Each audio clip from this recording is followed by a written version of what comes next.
দেখলাম জুলাই সনদ ঘোষণার ঠিক পরপরই যেন ঠিক এই সময়টাতে আমরা দেখছি যে অগ্নিকাণ্ডের ঘটনা বেড়ে চলেছে, একের পর এক বিভিন্ন জায়গায় ঘটেছে বেশ কয়েকটি ঘটনা, এবং এই ঘটনাগুলো অনেকেই বলছেন যে এটি পরিকল্পিত নাশকতা, কারো ষড়যন্ত্রের হয়তো অংশ হতে পারে। আমরা এটা বোঝার চেষ্টা করব যে নির্বাচন সামনে আসছে, এর আগে এই ধরনের সিচুয়েশনের দিকে আমরা দেশ এগিয়ে যাচ্ছে এবং সেক্ষেত্রে আসলে সরকার কি করছে এবং কি করণীয়। এর পাশাপাশি রাজনীতিতে আমরা দেখছি একটু বিভেদ আবারও প্রকট হয়ে উঠছে। আমরা রাজনীতিতে কে কার সঙ্গী হচ্ছে সেই আলোচনা ছিল, সঙ্গ থেকে দূরে সরে যাওয়ার আলোচনা ছিল, আবার কিছু অসঙ্গতিও আমরা দেখছি যে অসঙ্গতি আসলে কখনো কখনো প্রতিক্রিয়া পাল্টা প্রতিক্রিয়া আছেই। সেক্ষেত্রে আমরা অনেককে বলতে শুনছি, অনেক সিনিয়র রাজনীতিবিদরা বলছেন যে বিভেদ বেড়ে চলেছে। সেই বিভেদ কত দূর যাচ্ছে এবং সেটা আমাদের রাজনীতিতে গণতন্ত্রের জন্য আসলে কতটুকু সহায়ক হবে একটু বুঝবো আজ।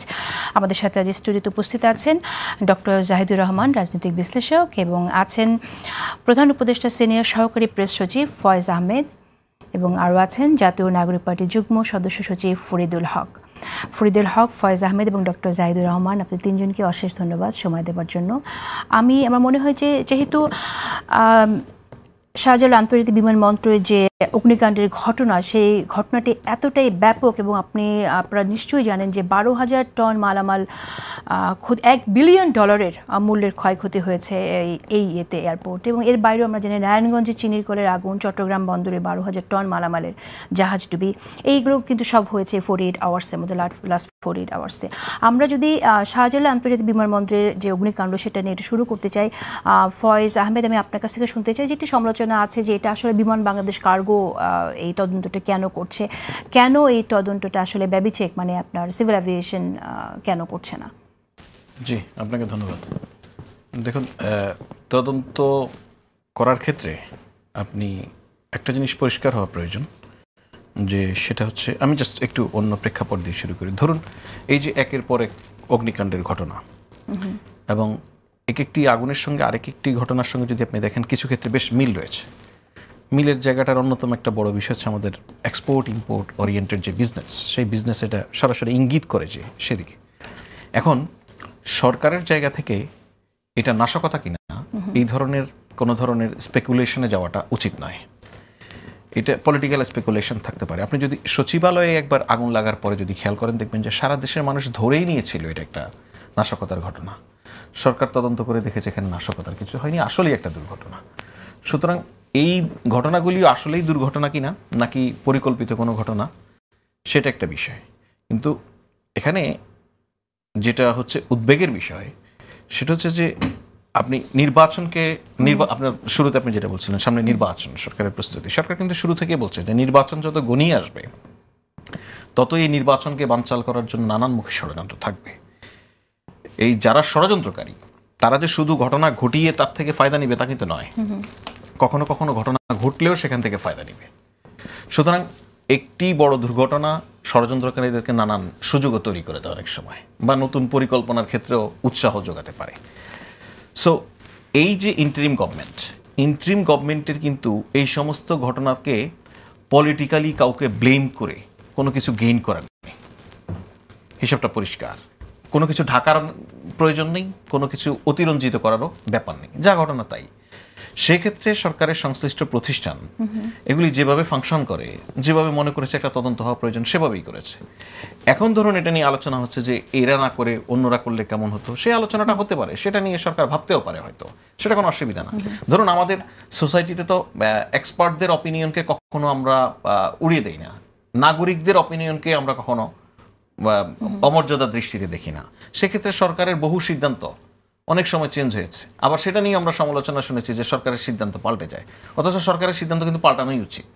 সরকারের কোনো সিদ্ধান্ত যদি নাগরিকদের কোনো অংশ মনে করে যে এই সিদ্ধান্তের সঙ্গে নাগরিকরা এক নয় এবং সেটা যদি স্ট্রং যুক্তি থাকে, সেক্ষেত্রে সরকার পাল্টাবে। এই ধরনের একটি সরকারই তো আমরা চাই। আমরা যে মানে সরকার সিদ্ধান্ত নিয়েছে সেই সিদ্ধান্ত অটুট থাকতে হবে, সেই সিদ্ধান্ত স্বৈরাচারী কাদা, এইটাই সিদ্ধান্ত, এর বাইরে যাওয়া যাবে না, এই ধরনের কোনো ব্যাপার নেই। সুতরাং এখন একটি প্রতিষ্ঠান তদন্ত করছে, যদি এখানে স্ট্রং কোনো লজিক সামনে আসে যে অন্য প্রতিষ্ঠান করতে পারে, সরকারের যে সমস্ত দায়িত্বশীল ব্যক্তিরা এর সঙ্গে সম্পৃক্ত রয়েছেন, মন্ত্রণালয় রয়েছে, তারা নিশ্চয়ই এগুলি বিবেচনা করবে।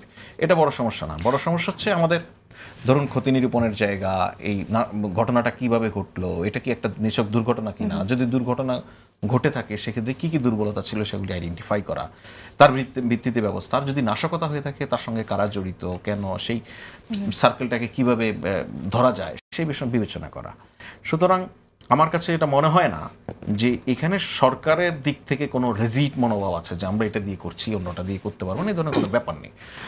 কিন্তু সরকারের ভেতরে সরকার আছে এরকমটা আমরা শুনি, আমরা এমনও শুনি যে এই সরকারের ভেতরে এখনো পর্যন্ত ফ্যাসিস্টের দোসররা রয়ে গেছে, তারা কতটুকু আসলে এখানে ষড়যন্ত্র করছে সেই ব্যাপারগুলো একটু বোঝা দরকার। আমরা আসলে বিমান বাংলাদেশে কেন এই যেহেতু বিমান বাংলাদেশে কার্গো হ্যান্ডেলিংয়ের দায়িত্বে আছে, তাহলে বিমান বাংলাদেশকেই কেন এই দায়িত্বটা দেয়া হলো সেই প্রশ্নটা আসছে। আমি একটু ডক্টর জাহিদুর রহমান আপনার কাছে শুনতে চাই। আমরা এর আগেও এরকম দেখেছি যে কোনো ঘটনা ঘটলেই তদন্ত হবে বলে এটা তদন্ত হচ্ছে, কিন্তু তদন্তগুলোরও কি একটা তদন্ত হওয়া দরকার নাকি এখন আমার মনে হয়? নিশ্চয়ই পরিস্থিতি সেরকমই। তার আগে একটা প্রশ্ন আমরা একটু করি, মানে আমাদের এমার্জেন্সি সিচুয়েশন ট্যাকল বা হ্যান্ডেল করার দক্ষতা কতটা আছে। আমরা ধরে নিলাম যে এই অগ্নিকাণ্ডটা দুর্ঘটনা। প্রশ্ন হচ্ছে এই রকম বিভৎস আগুন, মানে যেটা সব কিছু শেষ করে ফেলবে, মানে পুরো কার্গোটাই শেষ হয়ে গেছে, সেটা কি ইনএভিটেবল ছিল? আমরা ওখানকার সাথে কর্মরত কিছু মানুষের কিছু কথাবার্তা শুনলাম, এবং আমি একজন প্রিভিয়াস ডিরেক্টর এখানে কাজ করেছেন তার কাছেও শুনলাম, যেমন ধরুন আমাদের এয়ারপোর্টে নাকি ফায়ার হাইড্রেন্ট নেই। এটা মানে এই দায় সরকারকে দিচ্ছি তা না, মানে আমাদের এগুলো ছিল না কোনোদিন। তাহলে আমরা এটা বলতে পারি যে আমরা দুর্যোগ প্রস্তুতি, এয়ারপোর্টের মতো একটা জায়গায় আমাদের যথেষ্ট অগ্নি নির্বাপন প্রস্তুতি ছিল। এমনকি যদি নাশকতাও হতো, আমাদের প্রস্তুতি ভালো থাকলে কিন্তু আমরা ক্ষয়ক্ষতি কমাতে পারতাম। এখন গ্লোবাল মিডিয়াতে যেভাবে ছবিটা এসছে, আগুনের এবং ধোঁয়ার ছবিটা তো ভয়াবহ আসলে। মানে ঢাকার আকাশ এরকম কালো হয়ে গেছে, 7 বা 9 ঘন্টা এখানে বিমান ওঠানামাও করতে পারে। সো এইটার কিন্তু মেসেজ ভালো যায় না। এটা হলো একটা মেজর সংকটের ব্যাপার। এখন আমরা সত্যি মনে করি, এবং শুধুমাত্র মানে আমরা বলছি তা না, আমাদের সরকার প্রধান, আমাদের নিশ্চয়ই মনে আছে রাজনৈতিক দলগুলোর সাথে যখন তিনি এর আগের দফা বসছিলেন, একবার কিন্তু উনি বলছিলেন নির্বাচন এগিয়ে আসতে থাকলে তিনি ইঙ্গিত করছিলেন যে পতিত স্বৈরাচার নানান রকম অস্থিরতা তৈরির চেষ্টা করবে, এবং এটা আমরা বুঝি করবে। একটা রাষ্ট্র স্পষ্ট ঘোষণা দিয়ে আমাদের শত্রু হয়ে আছে। আমি এই 1-1.5 ঘন্টা আগেও আমি শেখ হাসিনার আরেকটা বক্তব্য পাবলিশ হতে দেখলাম। মানে খেয়াল করুন, শেখ হাসিনা কিন্তু এখন অনেক বেশি কথা বলছে। আগে যেভাবে করতেন চুরি করে টোরে না, ফোন রেকর্ড করে না, এখন একদম সরাসরি কথা বলছেন, হুমকি দিচ্ছেন, সরকার প্রধানকে হুমকি দিচ্ছেন, উপদেষ্টাদেরকে, ছাত্র সমন্বয়কদেরকে ক্রমাগত হুমকি দিচ্ছেন। সুতরাং আমরা ধরে নিতে পারি যে চেষ্টাগুলো হবে, কিন্তু আমার প্রশ্নটা অন্য জায়গায়। এই সরকারটাই ক্রান্তিকালীন সময় এখানে যখন বসেছে, সরকারকে এগুলো নিয়ন্ত্রণ করতে পারতে হবে। এক হলো এগুলো প্রিএম্পটিভলি ঠেকাতে পারতে হবে, 2 হলো যদি ঘটেও যায় সেগুলো খুব দ্রুত স্টেপ নিয়ে সেগুলো বন্ধ করা যাবে, এবং এমনভাবে পরিস্থিতি করতে হবে যাতে ভবিষ্যতে এগুলো ঠেকানো যায়। কিন্তু আমরা কি এই সরকারের ক্ষেত্রে এই সক্ষমতাটা দেখছি কিনা? একটা উদাহরণ দিই। ধরুন পুলিশের উপরে নানান সময় নানানভাবে হামলা হয়েছে। রিসেন্টলি একজন অ্যাডিশনাল এসপি চাঁদাবাজের হাতে মার খেয়েছেন, ভিডিও আমরা দেখলাম, ওখানে অন্য পুলিশও প্রেজেন্ট ছিলেন। এখন আমি জানি না এটার বিরুদ্ধে যারা দায়ী আছেন তাদেরকে ধরা হয়েছে কিনা, কিন্তু উচিত ছিল কি জানেন, এটা শোকেস করা, যে আপনি পুলিশকে তার দায়িত্ব পালনের কারণে, মানে বাংলাদেশ এখন এই পরিস্থিতি হয়েছে, তো আপনি কি সেগুলো সেইভাবে কঠোরভাবে ব্যবস্থা নেন? 2 দিন পরই আমি দেখি একজন কনস্টেবল ওই যে ব্যাটারির একটা অটো, অবৈধ অটো আটক করেছেন, তাকেও পিটিয়ে ওটা নিয়ে গেছে। সো আমরা সরকারের অন্যান্য জায়গায় দেখি যে সরকার তার সক্ষমতার পরিচয় দিতে পারছে না, তার কঠোরতার পরিচয় দিতে পারছে না। সেজন্যই আসলে আশঙ্কার জায়গা। চেষ্টা থাকবে, এখন চেষ্টা হবে, এটা শুনে তো আমরা চাইবো আমাদের সরকার পারছে না কেন, সেই বিষয়টি একটু যদি আমরা বুঝতে চাই। আমরা তো এখন দেখছি যে যে দলগুলোর সমর্থনে এই সরকার গঠিত হলো, সেই দলগুলোই এখন সমালোচনা করছে যে সরকারের ভেতরে দোসর আছে, ফ্যাসিস্টের দোসরদেরকে বসানো হয়েছে বিভিন্ন জায়গায়। আবার আমরা শুনছি উপদেষ্টাদের কল রেকর্ড ফাঁস করে দেওয়ার কথাও আমরা শুনছি, এমনকি সেফ এক্সিটের কথা ভাবছেন উপদেষ্টারা, সেরকম কথাও আমরা শুনছি। তাহলে তো স্পষ্টত যে সরকারের সাথে গণঅভ্যুত্থানে যে শক্তি এই সরকারকে বসিয়েছে তাদের সাথে এটা দূরত্ব সৃষ্টি হলো। দূরত্ব কেন সৃষ্টি হলো? শুধু না, আমি যে সরকারের অথর্বতার একটা সুন্দর একটা প্রমাণ দিই। এখানে সরকারের একজন প্রতিনিধি আছেন, জনাব নাহিদ ইসলাম, বলছেন যে তিনি সময় মতো প্রকাশ করবেন প্রতারণা করেছেন। নাহিদ ইসলাম একটা পলিটিক্যাল রেটরিক আমরা ধরতে পারি, বিএনপিও চাপ দিচ্ছে, কিন্তু জামায়াতের নায়েবে আমির যেটা বলেছেন, তার কাছে কল রেকর্ড আছে উপদেষ্টাদের। কল রেকর্ড শব্দটা মানে কণ্ঠ রেকর্ড বলেছেন, মানে আইদার ওখানে মিটিং এর মধ্যে কেউ রেকর্ড করে ওনার কাছে দিয়েছে, অথবা কোনো একটা কল রেকর্ড করে দেওয়া হয়েছে। সরকারকে ওনার কাছে জানতে চেয়েছিল যে আপনি কোত্থেকে এটা পেয়েছেন? খেয়াল করি আমরা, নাহিদ ইসলাম একটা আরবিট্রারি অভিযোগ করেছেন এবং উনি কোনো বেআইনি না। নাহিদ ইসলাম নিজে উপদেষ্টা ছিলেন, উনি অনেক কিছু জানতে পারেন, ওনার কাছে তথ্য থাকতে পারে, কিন্তু উনি এমন একটা কাজ করেছেন, এই কল রেকর্ড করা, এটা তার কাছে দেয়া, এর মধ্যে কিন্তু মারাত্মক আইনের লঙ্ঘন আছে। এবং অ্যাকিউজ কাকে করা হচ্ছে? সরকারকে করা হচ্ছে। সরকার বসে আছে। আমি সরকারের কাছ থেকে কিন্তু কোনো ক্লারিফিকেশন চাইতেও দেখি নাই। এই হচ্ছে একটা সরকারের সক্ষমতা যদি হয়, সেই সরকার আসলে কি আমার মনে হয় যে এই প্রশ্নটার উত্তর নেওয়া খুবই গুরুত্বপূর্ণ, খুবই জরুরি। আমি ফয়েজ, আমি আপনার কাছে আসব, কিন্তু এর আগে আমি ফরিদের মন্তব্য একটু জানতে চাই। ফরিদুল হক, আপনি কিভাবে দেখছেন আসলে এই যে নাশকতাগুলো ঘটছে, এই নাশকতাগুলো কিভাবে ঠেকানো যেত, বা এখন সরকারের যে উদ্যোগ সেটাকে আপনি যথেষ্ট মনে করেন কিনা? জি, ধন্যবাদ আপনাকে। সম্মানিত সহ-আলোচকবৃন্দ এবং দর্শকদেরকে শুভেচ্ছা।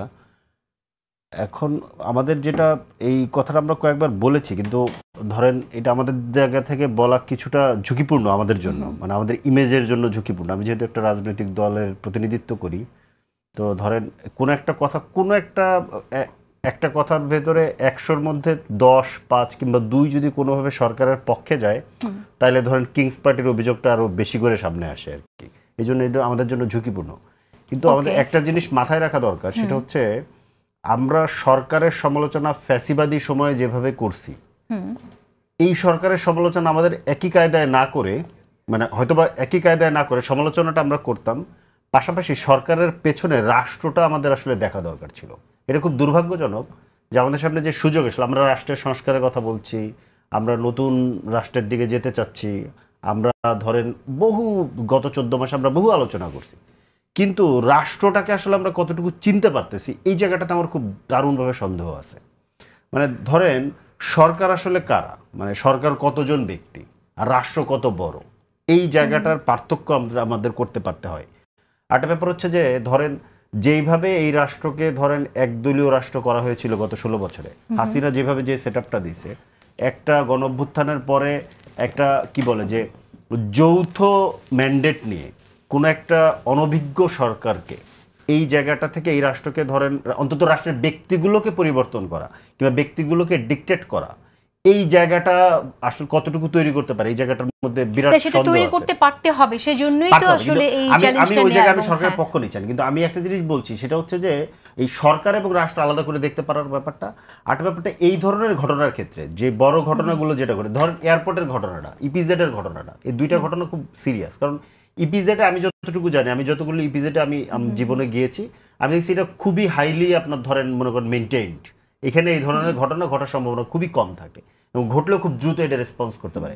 আর এয়ারপোর্ট তো কেপিআই, এয়ারপোর্টে এত বড় ঘটনা ঘটছে, এইটা ফয়েজ ভাই বলতে পারে সরকারের জায়গা থেকে ওনার হয়তো বা কিছু বলার ব্যাপার, মানে কিছু রেস্ট্রিকশন আছে, কিন্তু আমি তো খুব সিরিয়াসলি এটা মনে করি যে একটা পলিটিক্যাল অ্যাঙ্গেল আছে এটার মধ্যে। একটা কেপিআই এর মধ্যে এই ধরনের ঘটনা ঘটে যাচ্ছে এবং আমি এই ধরনের অভিযোগ শুনেছি যে এইখানে ধরেন মানে ইমার্জেন্সি ওইখানে যে ফায়ার ইয়েরা ছিল, ওরা কি বলে, ওরা ইনস্ট্যান্ট একটা করেন, রিঅ্যাকশন করেন, করতেও পারেনি, গেছে বাধা দেয়া হয়েছে। বাইরে থেকে যারা গেছে 36টা ইউনিট সম্ভবত বাইরে থেকে গিয়েছে, তাদেরকে ঢুকতে দেওয়া হয়েছে 1-1.5 ঘন্টা পরে। তাহলে হোয়াট ইজ দিস? তার মানে আমরা একটা শব্দ আমাদের মনে রাখা দরকার, আমরা এই কথাটা বারবার আগে এক সময় বলতাম, রাষ্ট্র কখনো কখনো সক্রিয়ভাবে নিষ্ক্রিয় থাকে, মানে সে সক্রিয়ভাবে নিষ্ক্রিয় থাকে, ঘটনা ঘটতে দেয়। এই ধরনের ঘটনা অনেকগুলো, এই প্যাটার্নের সাথে অনেকগুলো ঘটনা এটা মিলে, অনেকগুলো। যেমন ধরেন আগে যেমন এমন একটা সিচুয়েশনে ধরেন হাসিনা খুব খারাপ পজিশনে পড়ছে, আচ্ছা ঠিক আছে এক জায়গায় একটা আগুন লাগাই দাও, ডাইভার্ট করে দাও, কিংবা অন্য একটা সমস্যা তৈরি হয়েছে, আচ্ছা ওইখানে একটা গ্যাঞ্জাম লাগাই দাও, ডাইভার্ট করে দাও। যেখানে আমরা বুঝতে পারি যে এইখানে যদি প্রশাসন সক্রিয় হইতো, পুলিশ সক্রিয় হইতো, গোয়েন্দা বাহিনী সক্রিয়, এই ঘটনাটাই ঘটার কথা না। এখানে এত বড় কেপিআই এর মধ্যে প্রশাসন, পুলিশ, গোয়েন্দা সংস্থা এরা কি করছে? কিন্তু এদেরকে তো আমরা পাবলিকের পয়সা বেতন দিচ্ছি। তার মানে হচ্ছে ওই যে পুরনো যে এদের যে খাসলত, এই খাসলতটা রয়ে গেছে, এখন প্রশ্ন হচ্ছে যে আমাদের এই সরকার এটা আসলে এটাকে ট্যাকেল করতে পারে কিনা, কিংবা করতে পারার মতো তার ক্যাপাসিটি আছে কিনা। আমি এই জায়গাতে একটু সন্দিহান। সরকার ভালো না মন্দ আমি এই জায়গায় যাব না, মানে ক্যাপাসিটির ব্যাপারটা ভালো মন্দ ক্যাপাসিটি কেন থাকবে না সেটা একটু শুনি আমি। ফয়সাল আহমেদ, আপনার মন্তব্য শুনতে চাই। এবং এর পাশাপাশি এই যে এত কথা আসছে উপদেষ্টাদের কল রেকর্ড, তারপর সেফ এক্সিটের বিষয়, এগুলো আপনাদেরকে আসলে কতটুকু টাচ করছে এবং করলে আপনারা এটা নিয়ে কি অ্যাকশন নিচ্ছেন?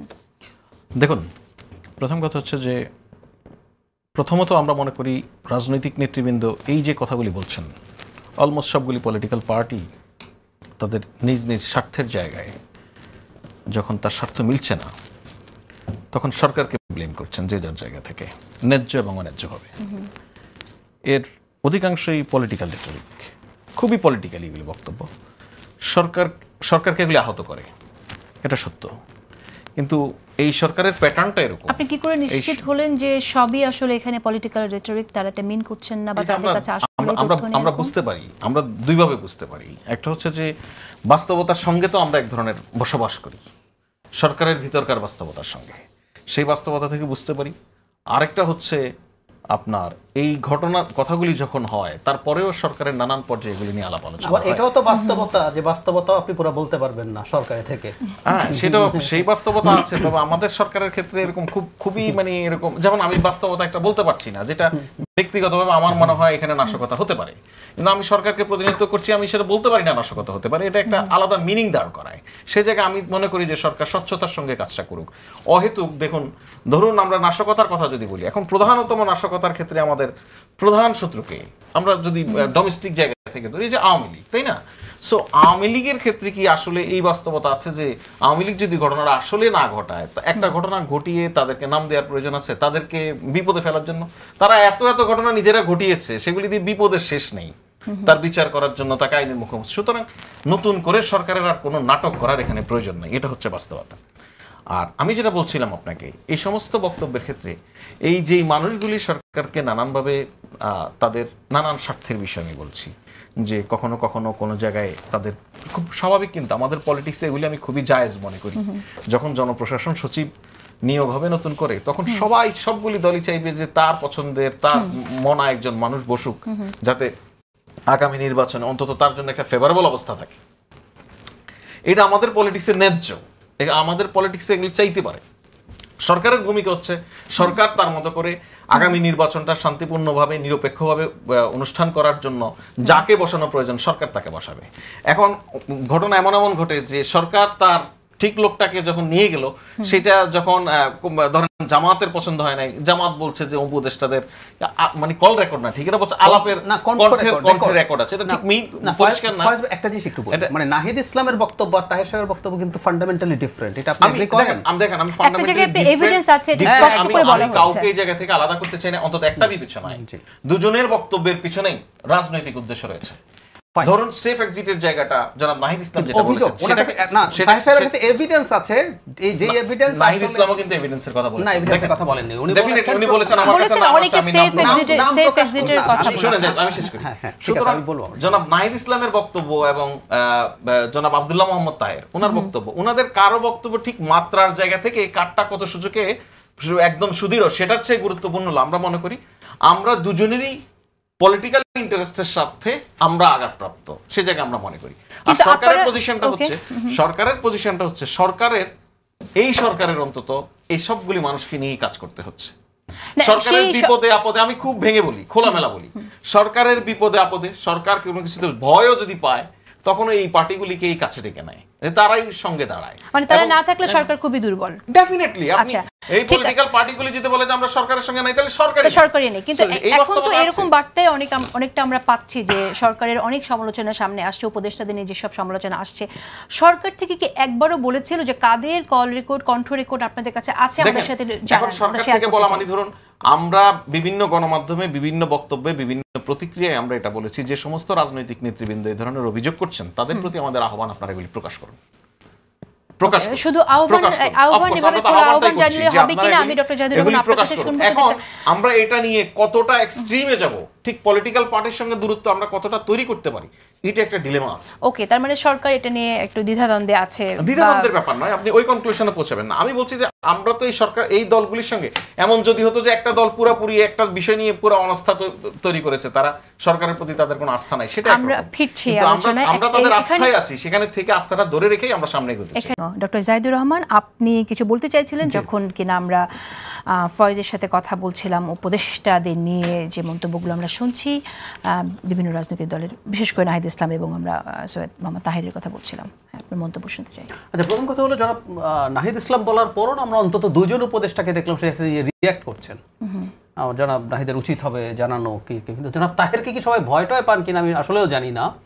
আমি অন্তত কোনো উপদেষ্টাকে এটার প্রতিক্রিয়া দেখাতে দেখিনি, কিন্তু দুটোকে আমি একই পাল্লায় মাপতে কোনোভাবে প্রস্তুত না। জনাব নাহিদ যেটা বলেছেন রেটারিক ধরতে পারি, তার কাছে কিছু তথ্য থাকতে পারে, তিনি তো আসলে উপদেষ্টা ছিলেন, তো তিনি যদি কোনোদিন বলেন সেটা বলবেন, তবে বলা উচিত। আমি কিন্তু তখনও বলেছি, কারণ হলো উপদেষ্টারা যদি বিট্রে করে থাকেন, তারা জনগণের স্বার্থের বিরুদ্ধে এবং আখের গোছানোর কথা বলছেন, যেই উপদেষ্টারা এই টার্ময়েলের টাইমে দায়িত্ব নিয়ে আখের গুছিয়েছেন, তাদের তথ্য কিন্তু জানানো উচিত, এটা আমি তখনও বলেছি। কিন্তু যারা তাহের দাবি করছেন তার কাছে একটা রেকর্ডিং আছে, একটা দল যেই দলটার সাথে ইসলামী শব্দটা আছে, যে দলটার ক্যাম্পেইন হচ্ছে সৎ লোকের শাসন চাই, আল্লাহর আইন চাই, আমি ধরে নিলাম যে সেই দলটার দ্বিতীয় প্রধান ব্যক্তি মিথ্যা কথা বলছেন না। রেটরিকের মধ্যে কিন্তু মিথ্যা থাকে, আমরা যখন রেটরিক বলি তার মানে কি আসলে ঘটনা এটা ঘটে নাই, তো উনি কি মিথ্যা বলেছেন এটা, এবং মিথ্যা বলছেন কি ওনার কাছে একটা ডকুমেন্ট আছে। এই মিথ্যা বলা বিভৎস ব্যাপার। আর যদি মিথ্যা না বলে থাকেন তাহলে রেকর্ড কে করলো, কোত্থেকে রেকর্ডেড হলো, এইরকম এই হাসিনার সময় এই ঘটনাগুলো ঘটা নিয়ে আমরা অনেক আলাপ করেছি। এই সরকারের সময় এটা ঘটলো এবং সেটা তার কাছে কিভাবে গেল।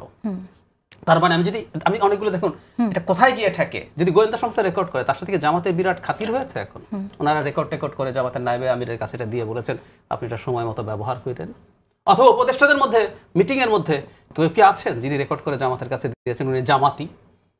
এইসব প্রশ্ন আসছে এবং আমি সারপ্রাইজিংলি জনাব নাহিদকে দুজন উপদেষ্টা অ্যাড্রেস করতে দেখলাম, জনাব তাহেরকে কাউকে অ্যাড্রেস করতে দেখলাম না, যদি এটা ফান্ডামেন্টালি মারাত্মক মানে বড় ব্যাপার তুলনামূলকভাবে। এই হচ্ছে আমার প্রশ্ন। ওকে, আমি আসবো আবার আপনার কাছে।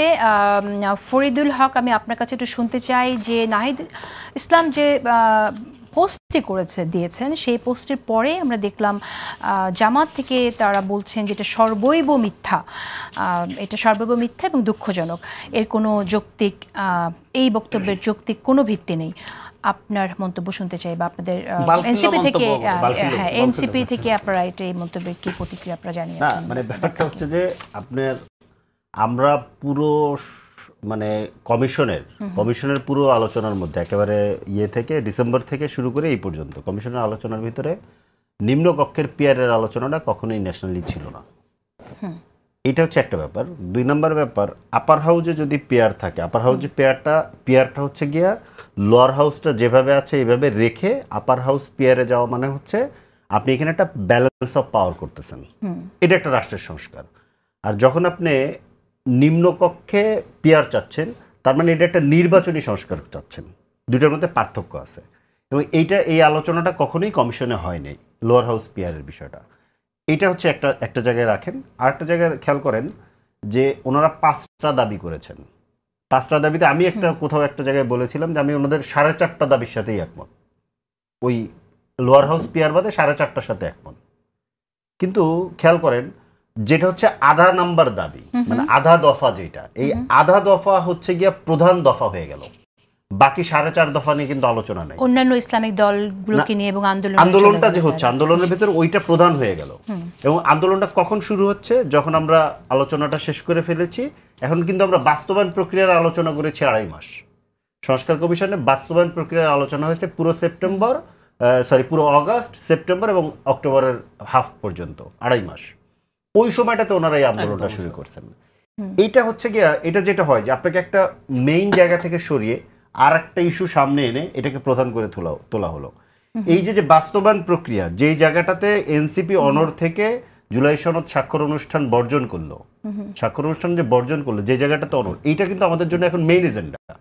ওকে, আমার এখানে একটি প্রশ্ন আছে, সেটা হচ্ছে যে আমরা কিন্তু এই দাবিটা যখন আলোচনা চলছে তখন দাবি এবং আন্দোলন সেটা আমরা দেখলাম এবং এটা নিয়ে বহুবার আলোচনা হয়েছে, তখন কেন আপনারা এটাকে থামাতে বলেননি? তখন কেন প্রতিবাদও আপনারা করেননি যে এই আলোচনা আমাদের এই টেবিলে ছিল না, এই কমিশনের হওয়ার কথা না, এটা আমাদের পুরো কমিশনকে এটা আমার মনে হয় যে প্রতিবাদ করেছি যে টেবিলে আলোচনা থামিয়ে দিয়েছে, অনেকটা প্রভাবিত করেছে এই আলোচনা থাকা অবস্থায় এইভাবে আন্দোলনে যাওয়াটা, এইটা আসলে এই পরিবেশটাকে বিঘ্নিত করতেছে। কারণ আমরা এখন এই অবস্থায় টেবিলে যেভাবে আমরা মিডিয়ায় কিন্তু শুনিনি, আপনারা ওখানে বলেছেন কিনা জানি না, তবে আমরা মিডিয়ায় শুনিনি যে এই আলোচনাটা স্টপ করা হোক, এটা আমরা সেভাবে এইভাবে বলেন না, এটা একটা পলিটিক্স আছে, এটা আমরা এটা বলেছি। আপনারা কি তাদের সাথে কোনো রকম আন্ডারস্ট্যান্ডিং রাখতে চেয়েছিলেন জুলাই সনদে আইনি ভিত্তি বা রাজনৈতিক অন্য কোনো কারণে? অনেকে বলছে যে এটা আসলে তারা স্বাক্ষর করে ফেলেছে বলেই আপনারা স্টেটমেন্টটা দিলেন। এই আলোচনাটা আপনি খেয়াল করেন, এটা শুধু তাদের সাথে ব্যাপার না। আপনি যখন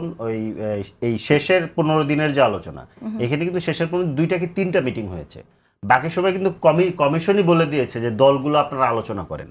কমিশন বলার আগেই কি দলগুলো আমরা আলোচনা করিনি? আমরা তো দলগুলো ধরেন এক দলের সাথে করতেছি, 3 দলের সাথে করতেছি, 9 দলের সাথে করতেছি, বিএনপির সাথে আমরা করতেছি, জামাতের সাথে আমরা আলোচনা করতেছি, জামাত বিএনপি আলোচনা করতেছি, এইভাবে বিভিন্ন পর্যায়ে আলোচনা হয়েছে যাতে আমরা একটা কমন জায়গাতে আসতে পারি। কারণ কি আমাদের এই জিনিসটা খেয়াল রাখা দরকার, জুলাই সনদটা কিন্তু কোনো দলীয় এজেন্ডা না, এটা একটা ন্যাশনাল এজেন্ডা। আমরা হচ্ছে এমন একটা খেলার মাঠ বানাতে চাই যে মাঠটা ফেয়ার হবে, পরবর্তীতে আমরা যাতে সবাইকে ফেয়ারলি আসলে ডেমোক্রেটিক প্র্যাকটিসটা ওই মাঠে করতে পারি, যেই মাঠটা এখন ফেয়ার নাই। এটি তো আলোচনাতে, এইখানে তো ধরেন কোনো দলের এজেন্ডা নাই, স্বাভাবিকভাবেই সবার সাথে সবার আলোচনা হয়েছে এবং চেষ্টা করা হয়েছে যাতে সবাই কাছাকাছি থাকতে পারে। সেখানে কখনো কখনো বেশিরভাগ সময় মনে হয়েছে যে জামাত এবং এনসিপি কাছাকাছি, এটাকে আবার ফ্রেমিং করা হয়েছে যে জামাত আর এনসিপি তলে তলে একটা তাদেরকে আন্ডারস্ট্যান্ডিং আছে। ব্যাপারটা ওইটা না, ব্যাপারটা হচ্ছে যে যেই কারণে আলাপটা এসছে, একটা হচ্ছে যে মূল আলোচনার মোড়টাকে পিয়ার দিয়ে অন্যদিকে ঘুরিয়ে দেওয়া, এটা একটা ব্যাপার। আর একটা ব্যাপার হচ্ছে যে আইনি প্রক্রিয়ার যে আলাপটা, আইনি প্রক্রিয়ার আলাপের ভেতরে তারাও মনে হয়েছে আপাত দৃষ্টিতে সমভাবে তারা এটার সাথে অংশীদার, কিংবা তারাও এই জায়গাতে অনর, কিন্তু হঠাৎ করে ওনারাও সাইন করতে চলে গেলেন। এবং সাইন করতে চলে যাওয়ার পরে দেখেন ওনারাই আবার পরের দিন ওনাদের সেক্রেটারি জেনারেল বললেন যে সাইন প্রত্যাহার করে নিব। প্রথম কথা হচ্ছে সাইন প্রত্যাহার কিভাবে করে এটা আমি বুঝতে পারিনি। 2 নম্বর ব্যাপার হচ্ছে যে সাইন যেহেতু প্রত্যাহার করে দেওয়া যায় যে কাগজটা থেকে, তার মানে ওই কাগজটা আর এই কাগজটার মধ্যে কোনো পার্থক্য নেই। তার মানে আমাদের যে পজিশনটা ছিল, এই পজিশনটা আসলে রাইট, যে যতক্ষণ পর্যন্ত আপনি বাস্তবায়ন প্রক্রিয়া যতক্ষণ পর্যন্ত অঙ্গীকার না করবেন ততক্ষণ পর্যন্ত জুলাই সনদ আসলে একটা রাজনৈতিক দলিলের বই, বেশি কিছু না। এটাই হচ্ছে গিয়ে জায়গাটা। কিন্তু এই যে আলোচনাটা, এই আলোচনাটাকে ডাইভার্ট করা হলো পিআরের আন্দোলনটা দিয়ে, যেই কারণে আসলে এই আলাপটা আমাদেরকে আনতে হলো, ডাইভার্ট করা হলো। আমরা আসবো আপনার কাছে একটু, আমি ফয়েজের কাছ থেকে একটা বিষয় শুনে নিতে চাই, যেটা ডক্টর জাহিদুর রহমান আপনি বলেছেন। ফয়েজ আহমেদ, আপনি জানেন যে সালাউদ্দিন আহমেদ কিন্তু এর আগে একটি বৈঠকে তিনি উল্লেখ করেছেন যে ক্যাবিনেট কমিটি করা হয়েছে, যে কমিটির যে আসলে এটা প্রচলন নেই, সেই কমিটির ভিতরে যা হচ্ছে তিনি খুবই স্পষ্ট বলেছেন আমরা খুবই অসন্তোষ প্রকাশ করছি। এবং এর বাইরেও বিএনপির একটি মিটিংয়ে সেখানে আপনার স্ট্যান্ডিং কমিটির কয়েকজন তারা বলেছেন, অন্তর্বর্তী সরকারের কয়েকজন উপদেষ্টার ভূমিকা নিয়ে উদ্বেগ জানিয়েছেন তারা। তো এখানে একটি বিশেষ করে নিরপেক্ষতা নিয়ে কথা বলছে। অনেকেই বলছেন যে এই ক্যাবিনেট কমিটি বা প্রশাসনের অনেক জায়গায় আসলে জামাত এবং সুপ্ত জামাত লোকজনকে রাখা হচ্ছে এবং নিয়োগ দেওয়া হচ্ছে। আপনার মন্তব্য শুনতে চাই। জি, আমি সব কিছুর সঙ্গে একমত। কেন একমত দেখেন, বিএনপির চোখে এখানে সব বিএনপির মতো হবে এটা হওয়া উচিত না। বিএনপি অন্তত যদি আপনি গত 16 বছরের ইলেকশনের পলিটিক্সে বলেন, সবচেয়ে ডেপ্রাইভ পার্টির নাম বিএনপি। বিএনপি সবচেয়ে আইডিয়াল একটা নির্বাচনের মধ্য দিয়ে ক্ষমতায় যাওয়ার ব্যাপক সম্ভাবনা আছে। এই সময়ে বিএনপির অন্তত উচিত হবে না, পলিটিক্যালি আমি বলছি, বিএনপির অন্তত উচিত হবে না এইরকম কোনো কিছু সরকারের কাছ থেকে প্রত্যাশা করা যাতে নাগরিকদের মনে এই ভাবনা আসে বিএনপি সরকারের উপরে প্রভাব বিস্তার করে কোনো জায়গায় কিছু করার চেষ্টা করছে। এটা পলিটিক্যালি ইনকারেক্ট পজিশন। কিন্তু অন্য কোন দল যদি প্রভাব বিস্তার করে সেটা কি আসলে বিএনপি বা এনসিপি তারা অ্যাকসেপ্ট করবে কিনা বা কথা বলছে বা অন্য দলগুলো? সরি, কিন্তু অন্য কোন দল যদি বিশেষভাবে প্রভাব বিস্তার করে সেটাও কি বিএনপি ছাড়া অপর দলগুলো অ্যাকসেপ্ট করবে কিনা? আমি অস্বীকার করছি না, অন্য জামাতের সিরিয়াস প্রভাব আছে এই সরকারের উপরে, এনসিপির সিরিয়াস প্রভাব আছে, বিএনপির তার চেয়েও বেশি সিরিয়াস আছে। কেন আছে দেখেন আপনি, এবং আওয়ামী লীগের মারাত্মক প্রভাব আছে। বিকজ হচ্ছে আওয়ামী লীগ গত 16 বছরে এই দেশের প্রশাসনে যেই পরিমাণ লোক ঢুকিয়ে রেখে গেছে, এইটার আপনি অধিকাংশ বুঝতেই পারবেন না এটা ছাত্রলীগ। যেই কায়দায় এসে এখন শহীদ প্রেসিডেন্ট জিয়াউর রহমান এবং বেগম জিয়ার কথা বলে, তারেক রহমানকে জননেতা বলার ছাড়া কথা বলেন না, তাতে আপনি বুঝতে পারবেন না যে এই লোক কিভাবে আওয়ামী লীগের মন্ত্রীর ডিও লেটার নিয়ে বা এমপির ডিও লেটার নিয়ে চাকরি পেয়েছে। সুতরাং এই বাস্তবতা আছে। যদি এইভাবে বলেন আপনি, আমি খুব পলিটিক্যালি বলছি, কিন্তু প্রশাসনে যদি আপনি এভাবে দেখেন, সবচেয়ে বেশি লোক আওয়ামী লীগের, তারপরে যদি দেখেন এই দেশের তারপরে সবচেয়ে বেশি সরকার পরিচালনার অভিজ্ঞতা বিএনপির, তারপরে সবচেয়ে বেশি লোক বিএনপির, বিভিন্ন সময় সরকারের সঙ্গে নানান সময় নানান পার্টির সঙ্গে থেকে সুবিধাজনক রাজনৈতিক অবস্থানে ছিল বিভিন্ন সময় জামাত, তারপরে পজিশন হচ্ছে জামাতের। সুতরাং এই সবগুলি দলের আছে। এনসিপির এখনো গড়ে ওঠে নাই, এনসিপি গড়ে ওঠার চেষ্টা করছে। অপরাপর পলিটিক্যাল পার্টিগুলির বিভিন্ন নেতার অতীত বিভিন্ন রাজনৈতিক সম্পর্ক আছে, সেজন্য তাদের কিছু লোকজন আছে। এই সরকারের পার্টিকুলারলি কোনো পলিটিক্যাল এজেন্ডা যেহেতু নাই, পলিটিক্যাল পার্টি যেহেতু নাই, সেই জায়গা থেকে কোনো লোক নাই। আপনি ক্যাবিনেট কমিটি নিয়ে কথা বলছেন, দেখেন মানে আমি জানি না এটা ঠিক এভাবে বলা আমার উচিত হচ্ছে কিনা বা আমার পজিশন থেকে এটা বলা ঠিক কিনা, কিন্তু অনেক কিছু আপনি এরকম পাবলিক আলোচনা করে সেটাকে মানে প্রক্রিয়াটাকে আন্ডারমাইন না করে নিজেরা আলাপ আলোচনার মধ্য দিয়েও অনেক কিছু আপনি যদি চান যেভাবে এটা এভাবে হওয়া উচিত সে পরামর্শটা দিতে পারেন। কিন্তু এমন কায়দায় বলছেন যাতে ওই একজন ভাগ করে নিয়ে যাবে, এই ভাগ হোম মিনিস্ট্রি তাহলে জামাতকে দিয়ে দেন, জনপ্রশাসন দিয়ে দেন বিএনপিকে, ইলেকশন কমিশন দিয়ে ছেড়ে দেন এনসিপির হাতে, এভাবে তো হবে না। সরকার তার পরিষ্কার অবস্থান ঘোষণা করেছে, সরকার একটা ফেয়ার ইলেকশন করতে চায়। ফেয়ার ইলেকশন করতে গেলে অনেক কিছু বিএনপির ভালো লাগবে না, বহু জিনিস জামাতের পছন্দই হবে না, এনসিপির তো এই সরকারের বহু ভূমিকা এখন পছন্দ হচ্ছে না। সুতরাং এই বাস্তবতায় সরকারকে এই জিনিস মোকাবেলা করে সামনে এগোতে হবে, তার কোনো বিকল্প নেই। কারণ আপনি প্রত্যাশা করবেন যে আপনার পছন্দ মতো করে এইসব কিছু তৈরি করে দিবে সরকার, আপনার জন্য একটা মাঠ তৈরি করে দিবে, জামাত পছন্দ করবে, জামাতের মাঠ পছন্দ না হলে জামাত মনে করবে যে আমার কাছে রেকর্ডিং আছে এসব বলে বেড়াবে, এনসিপি বলবে যে সেফ এক্সিট হচ্ছে না। সবাই রেকর্ডিং এর কথা বলেনি, কিন্তু 4-5 জনের কথা বলেছে। বাকিদের 4-5 জন মানে কি? সেই 4-5 জনকে আপনি বলে দেন পরিষ্কার, আপনার পলিটিক্যাল দায়িত্ব হচ্ছে ঈমানি দায়িত্ব। এই প্রশ্নটা আসে যে বাকিদের উপর তাহলে উনি আস্থা রাখছেন না, ঈমানি দায়িত্ব হচ্ছে যার বিষয়ে প্রশ্ন সন্দেহ আছে দয়া করে তার বিষয়ে পরিষ্কার বলেন। আপনি এরকম একটা অভিযোগ করলেন, ধরুন আমি প্রেস উইং এ কাজ করি, এখন হুট করে আপনি বললেন প্রেস উইং এর কিছু সদস্যের বিষয়ে আমার কাছে কিছু অভিযোগ আছে, এটা তো আমাকেও আঘাত করে। আপনি যদি কারো বিষয়ে সুনির্দিষ্ট থাকে বলে দেন। এইভাবে বলে সরকার যে নির্বাচনের প্রস্তুতিটা নিচ্ছে যেভাবে, সে জায়গায় এখন পর্যন্ত সবগুলি রাজনৈতিক দল খুবই সহায়ক। ঠিক আছে, আপনি আপনার বক্তব্য স্পষ্ট করেছেন, কিন্তু আমি ডক্টর জাহিদুর রহমান আপনার কাছ থেকে শুনতে চাই, যখন এ ধরনের অভিযোগ আসে, যেমন আমি একটু পড়েই শোনাই সেই মিটিংয়ের কয়েকজন নেতা যেটা বলেছেন, 5 আগস্টের পর প্রশাসনে যেসব রদবদল বা নতুন পদায়ন হয়েছে সেখানে একটি বিশেষ রাজনৈতিক দলের ঘনিষ্ঠ ব্যক্তিদের অগ্রাধিকার দেওয়া হয়েছে। মাঠ পর্যায়ে ভোট গ্রহণ কর্মকর্তাদের তালিকা তৈরিতেও ওই দলের প্রভাব দেখা যাচ্ছে। নির্বাচন যত ঘনিয়ে আসছে সরকারের নিরপেক্ষতা নিয়ে বিতর্ক তত বাড়ছে। নির্বাচনের আগে মাঠ পর্যায়ে ভোট গ্রহণ কর্মকর্তাদের তালিকা তৈরিতে সেই দলের প্রভাব দেখা যাচ্ছে। আপনার এই বক্তব্য এক সেকেন্ড বলি, আপনি যে জায়গা থেকে পড়ছেন এটা কি বিএনপির কোনো স্টেটমেন্ট? একটা মিটিং এ এই ধরনের একটা নিউজ পড়ছেন, একটা কাগজ, হ্যাঁ ওই কাগজের নিউজ পড়ছেন, এখানে আমি গ্যারান্টি দিয়ে বলতে পারি এর আগে পরে কোনো নেতার কোট নাই, এটা কোনো অফিসিয়াল বক্তব্য না, এটা বিএনপির অফিসিয়াল পজিশন না। আচ্ছা, এটা পাবলিশ নিউজ, এটা আপনি নিজেও জানেন, যেটা আপনি যে জায়গা থেকে বলছেন একমত। সুতরাং আমাদের এখানে জার্নালিজমও কিন্তু মন গড়া ব্যাপার আছে। আপনি বিএনপি স্ট্যান্ডিং কমিটি, আমি নিশ্চিত করে বলছি আমি দেখি নাই, কিন্তু আমি বলে দিচ্ছি, আমি আমার জার্নালিজমের এক্সপেরিয়েন্স থেকে আমি বলছি এর আগে পরে কোনো অফিসিয়াল কোট নাই এবং এটা বিএনপির অফিসিয়াল স্টেটমেন্ট না।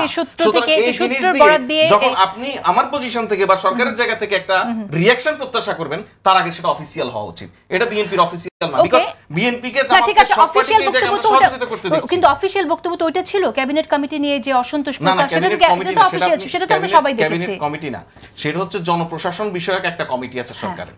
তা বিএনপির একজন নেতা বলেছেন সেটার চর্চা আসলে নাই, সেটা বলছেন। এখন দেখেন আপনার কোন সময় কি চর্চা হয়েছে, কি ধরুন আমাদের এই যে জাতীয় ঐক্যমত্য কমিশন, এটারও তো পৃথিবীতে কোনো চর্চা নাই, সেই জিনিস তো হচ্ছে, সেটা অন্য জিনিস, সেটা খুবই অন্য আলাপ। কিন্তু আপনি যেই বিষয় নিয়ে যে সরকারের কিছু উপদেষ্টার বিষয়ে সন্দেহ হচ্ছে, এই হচ্ছে সে হচ্ছে, এগুলি হচ্ছে খুবই রাজনৈতিক গল্প। এটা রাজনৈতিক বক্তব্য আপনি বলছেন, কিন্তু আমার বিশ্বাস যে আপনি নিজেও সাংবাদিকতা করেছেন দীর্ঘদিন, সূত্রের বরাত দিয়ে এরকম নিউজগুলো যখন আসে সেটা অবশ্যই আপনি এটা সারা পৃথিবীতে এটা হচ্ছে। জাহিদ ভাই, সারা পৃথিবীতে হয় না।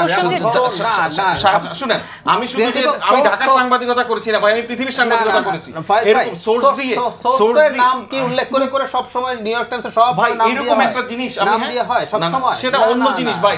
তখন মিনিমাম এভিডেন্স থাকে তার কাছে। হ্যাঁ, এগুলি আমাদের এখানকার পলিটিক্যাল জার্নালিজম সম্পর্কে আমাদের একটা ধারণা আছে, কোনটা পলিটিক্যাল জার্নালিজমের সত্য ঘটনা আর কোনটা গল্প, সেটা আমরা তো টের পাই। আমি তো আপনাকে বলি নাই যে কোন কাগজে নিউজ করেছে, আমি আপনাকে এটাও জিজ্ঞেস করি নাই, আমি কিন্তু আপনাকে এখান থেকে বলে দিয়েছি দেখি নাই সেটা আমি তো জানতে চাই, আমি বলছি এগুলি পলিটিক্যাল গল্প, এগুলি রিপোর্টিং এটা বিএনপির অফিশিয়াল পজিশন। আমাদের সাথে থাকার জন্য ডক্টর জাহিদুর রহমান, আমি আপনার কাছে আসি। আমরা ক্যাবিনেট কমিটি নিয়ে কথা বলছিলাম, সরকারের নিরপেক্ষতা বিষয়ে আমরা কথা বলছিলাম, নির্বাচনের আগে যেটা ভীষণভাবে প্রয়োজন।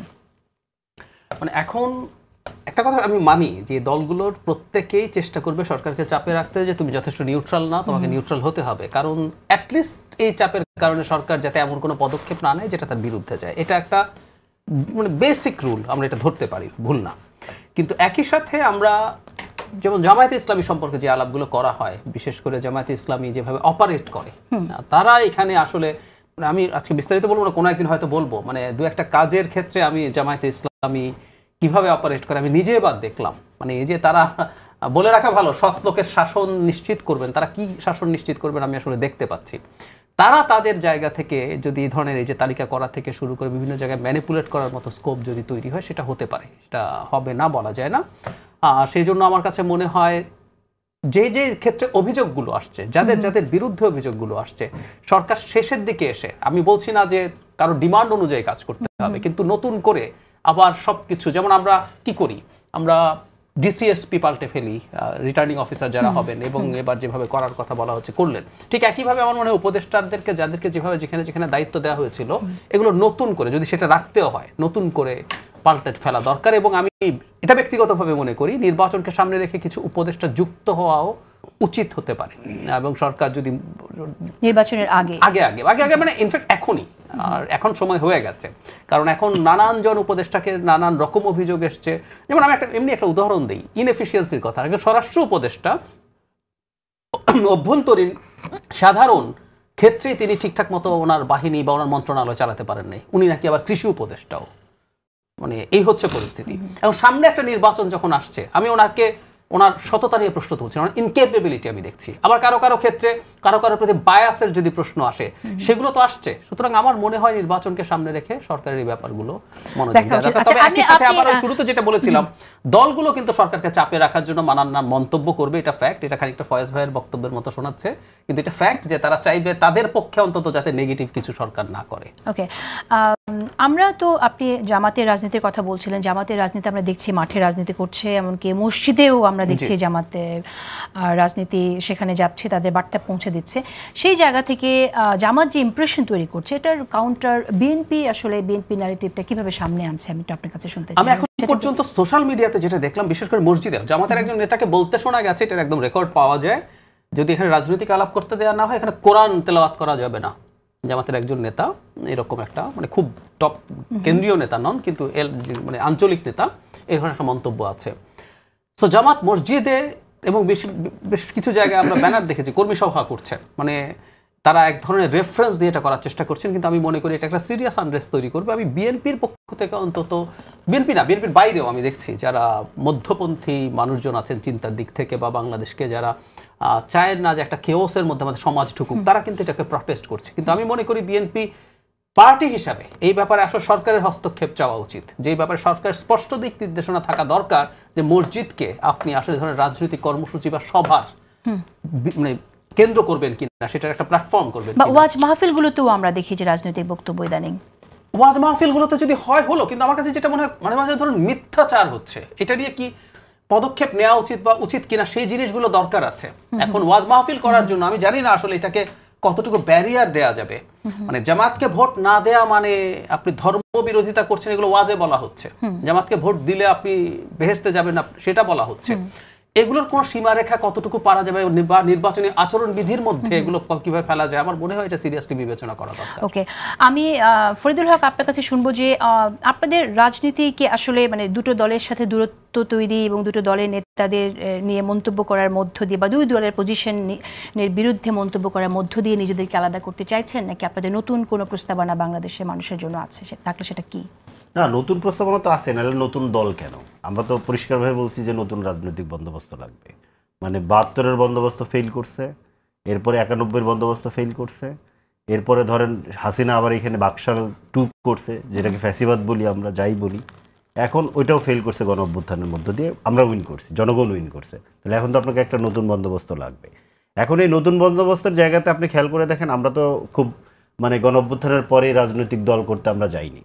আমরা চেষ্টা করেছি যে বিভিন্ন যে জায়গাতে ছিলাম ওই জায়গা থেকেই সবাইকে নিয়ে একটা নতুন দিকে যাওয়ার জন্য। সব জায়গাতে ফেল আসছে, রাষ্ট্রপতিকে সরানো যায় নাই, সংবিধানকে রাখতেই হবে, না হলে পবিত্রতা নষ্ট হচ্ছে, জুলাই ঘোষণাপত্র পাওয়া যায় নাই, এরকম যা যা আমরা করেছি যে নতুন বন্দোবস্তে যাওয়ার জন্য, এগুলো কোনোটাই আসলে পারা যায়নি। তো স্বাভাবিকভাবেই কিন্তু পুরনো যে সিস্টেম, সেই সিস্টেমের মধ্যে তো ঢুকেই পড়েছে এনসিপি, সেই জায়গা থেকে আসলে নতুন করে এনসিপি সেই সিস্টেমের মধ্যে ঢুকে পড়েনি। এনসিপি হচ্ছে গিয়ে চেষ্টা করছে তার জায়গা থেকে একটা নতুন রাজনৈতিক বলয় তৈরি করার জন্য, যাতে করে এই সিস্টেমকে রিপ্লেস করা যায়। এই সিস্টেমকে রিপ্লেস করা যায়, কারণ আমরা যে সিস্টেম সম্পর্কে আমি একটা লাইনে একটু শেষ করি।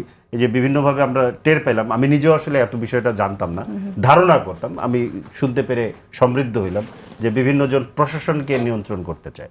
রাজনৈতিক সরকার থাকলে প্রশাসনকে নিয়ন্ত্রণ করার জায়গাটা আমি একভাবে মানতে পারি, নির্বাহী বিভাগের উপরে তো রাজনৈতিক সরকার নিয়ন্ত্রণ করবে, এটা ঠিক আছে। কিন্তু প্রশাসনের পাশাপাশি পাবলিক প্রতিষ্ঠানগুলোকে যে নিয়ন্ত্রণ করার যে ব্যাপারটা, যেটা আমাদের সাথে ঘটতেছে শাপলা নিয়ে, পাবলিক প্রতিষ্ঠান, ইলেকশন কমিশন তো রাষ্ট্রীয় প্রতিষ্ঠান, পাবলিক প্রতিষ্ঠান, পাবলিকের টাকা চলে, ওর কাজ হচ্ছে জনগণের জন্য সার্ভ করা, তার কিন্তু কোনো দল কিংবা প্রশাসন কিংবা কোনো রাজনীতি দেখার কথা না। কিন্তু তারা শাপলা নিয়ে আমাদের সাথে যেটা করতেছে, এটা পরিষ্কার বোঝা যায় যে তারা, আমি এই বিষয়টা শুনবো। হ্যাঁ, শাপলা প্রতীক নিয়ে এখনো পর্যন্ত যা হচ্ছে, শাপলা প্রতীক চাইলেই এটা নির্বাচন কমিশন ইনক্লুড করে দিতে পারে কিনা, সেই বিষয়টা আপনি নির্বাচন কমিশনের সাথে ডক্টর জাহিদুর রহমান কাজ করেছেন, এবং সরকারের পক্ষ থেকেও আমার এখানে ফয়েজ আহমেদ আছেন প্রতিনিধি হিসেবে। আমি একটু শুনতে চাই আসলে সরকারের এখানে পজিশন কি। মানে নির্বাচন কমিশন আলাদা কাজ করবে, কিন্তু একটা তো আপনাদের ওয়ার্কিং রিলেশন তো আছে। সরকার কি এরকম ধরে নিয়েছে, যেটা যেহেতু এনসিপি গো ধরেছে, এনসিপিকে দেয়াই যাবে না, ব্যাপারটা কি এরকম? জি, ধন্যবাদ। প্রথমে আমি একটু বলি, সেটা হচ্ছে মানে আমাদের এতক্ষণের আলোচনা যেটা এসেছে বিএনপি, জামাত এবং এনসিপির মধ্যে, হ্যাঁ আমি অল্প সময় শেষ করছি, এই জায়গাগুলির মধ্যে যেই সংকটটা দেখা যাচ্ছে এখন, রাজনৈতিক সংকট, এটা খুব স্বাভাবিক কারণেই এটা সরকারের উপর এবং ভবিষ্যতের নির্বাচনের উপর প্রভাব ফেলবে। এই সমস্ত জায়গা থেকে আমি পলিটিক্যালি ওই জায়গাগুলি যাচ্ছি না, শুধু এতটুকু বলছি যে ধরেন বিএনপির যে আহ্বান, এটা অনেকদিন আগে থেকে বিএনপি জাতীয় সরকার করতে চায়। সো বিএনপির এই জায়গা থেকে কিছু জিনিস পরিষ্কার তার পলিটিক্যাল বক্তব্যের মধ্য দিয়ে, সে হয়তো অনেকগুলি পার্টিকে তার এই ট্রাস্টের জায়গায় নিয়ে আসতে পারবে। জামাত কিছু কিছু জায়গায় রাজনৈতিক অবস্থান বা রাজনৈতিক বক্তব্য বিবৃতি, বিশেষ করে এই জুলাই সনদ নিয়েও তাদের যে এক এক সময় এক এক বক্তব্য অবস্থান পাল্টে যাচ্ছে বা এক এক সময় এক এক কথা বলছে, এগুলিতে মানুষ বিভ্রান্ত হয়। এতে কিন্তু তাদের সম্পর্ক একইভাবে খারাপ হওয়ার মধ্য দিয়ে সরকারের উপরে প্রভাব পড়ে, নির্বাচনের প্রভাব পড়ার সম্ভাবনা থাকে। আর আপনি শাপলা নিয়ে, এনসিপি শাপলা নিয়ে যেটা বলছেন, সেই জায়গাটা সরকার নির্বাচন কমিশনকে কোনো প্রকার প্রাতিষ্ঠানিকভাবে, অপ্রাতিষ্ঠানিকভাবে, অফিসিয়ালি, আনঅফিসিয়ালি কোনো ধরনের অনুরোধ কোনো কিছু করবে। ওকে, ধন্যবাদ আপনাকে ডক্টর জাহিদুর রহমান। আমি এই শাপলা প্রতীক নিয়ে আপনার মন্তব্য খুব সংক্ষেপে শুনতে চাই, কিন্তু একটি বিষয় আমি আপনার কাছে শুনতে চাইছি, সেটা হচ্ছে যে নির্বাচনী ব্যয়। এবার যেটা হলো যে নির্বাচন কমিশন সংস্কারের কমিটিতে আপনি যেহেতু ছিলেন, সেখানে নির্বাচনী ব্যয় একটা ধরে দেওয়া হয়েছে, ভোটার প্রতি 10 টাকা, সেরকমটাও আপনার ধরে দেওয়া হয়েছে। কিন্তু আমরা দেখছি যে নির্বাচনী ব্যয় নির্বাচনের 1 বছর আগে থেকে শুরু হয়ে গেছে, এবং প্রত্যেকটা মানুষ, আগে আমরা দেখতাম নির্বাচনের আগে একটা শাড়ি বা লুঙ্গি ধরিয়ে দেওয়া হতো, এবার আমরা দেখছি যে অন্য ফর্মে, সোশ্যাল ওয়েলফেয়ারের ফর্মে করছে। কারা করতে পারছে? যাদের কাছে টাকা আছে। তো এটা কি নির্বাচনী ব্যয় হিসেবে ধরা হবে কি হবে না?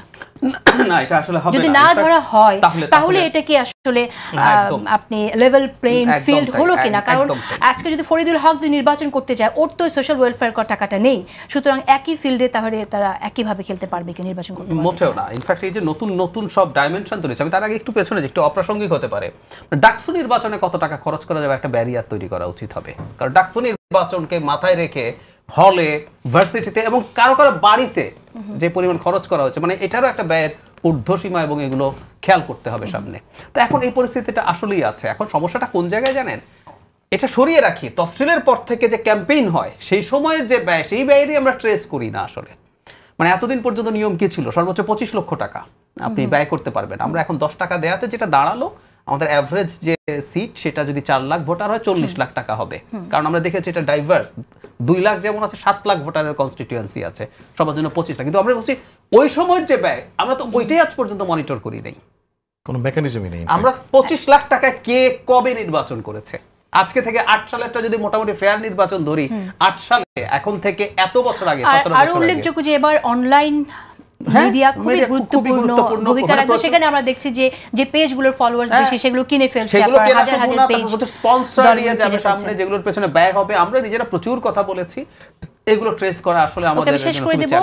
30 সেকেন্ডস ফরিদুল হক, আপনি যদি আপনার কোনো অনুভূতি থাকে, আপনারা আসলে কি ফিল করছেন যখন আপনারা তো নির্বাচন করতে চান, যখন আপনারা দেখেন এই ধরনের ব্যয় হয় আপনাদের?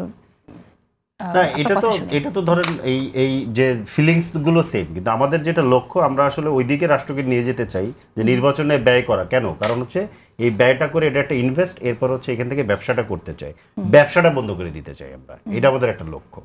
আর ওই শাপলা প্রশ্নে, নির্বাচন কমিশন প্রশ্নে ব্যয় বন্ধ না হলে তো আমরা যে ধরনের প্রার্থীকে সামনে চাই সেটাও তো আসলে একটুখানি বাধাগ্রস্ত হয়ে যায় না, তখন আসলে ভালো প্রার্থী আসবে, তখনই আসলে ভালো প্রার্থী আসবে। ব্যয় কারণ এখন তো মাফিয়ারা আসে না, একই কথা বলছেন দুজনে, উনিও ব্যয় বন্ধের কথা বলছেন, আপনি। আচ্ছা, আপনাকে ধন্যবাদ ফরিদুল হক। আমার একেবারেই সময় নেই, ছোট্ট এক সেকেন্ড যোগ করি। মানে সংসদ নির্বাচনের ইনসেন্টিভ কমাতে হবে। আমরা প্রায় যে কথাটা বলছিলাম যে লোকাল গভর্নমেন্টের উন্নয়নের এইসব থেকে যদি সরিয়ে আনে, তখন লোকজন টাকা খরচ করে উপজেলা চেয়ারম্যান হয়, ল মেকারস তারা ওখানে আইন প্রণেতা হিসেবেই থাকবে। একদম তাই। ধন্যবাদ ডক্টর জাহিদুর রহমান, ফয়েজ আহমেদ এবং ফরিদুল হক, তিনজনকে অশেষ ধন্যবাদ। প্রিয় দর্শক, বিদায় নিচ্ছি। আজ দেখা হবে আবার আগামী অনুষ্ঠানে ঠিক রাত 10টায়। ভালো থাকুন সবাই।